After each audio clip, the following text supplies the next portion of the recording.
Hello, আমি অঙ্কিতা। কেমন আছো সবাই?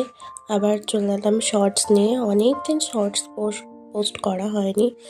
আর এই বাচ্চাদেরকে পড়ানো, আ নিজের কাজ, এই সমস্ত নিয়ে ব্যস্ত আছি। আর আমার খরগোশ এই কদিন এত দুষ্টুমি করছে আমার হাতে, লিটারালি ২ দিন এত ছিঁড়ে দিয়েছে। তবুও কি করব, আদর করা ওকে ছাড়া হয় না। ওকে সবসময় মনে হয় যতই ও কামড়াক, যতই আমাকে আঁচড়াক, ওকে যেন সবসময় ধরে আদর করি। এরকম একটা ফিলিংস আমার মধ্যে আসে।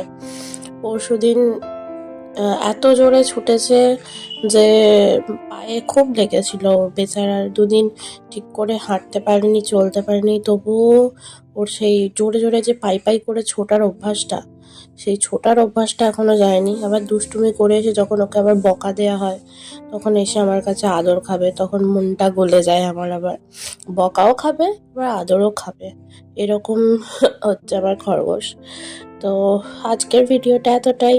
ভালো লাগলে আমার চ্যানেলটিকে লাইক আর সাবস্ক্রাইব করে দিও। Bye guys.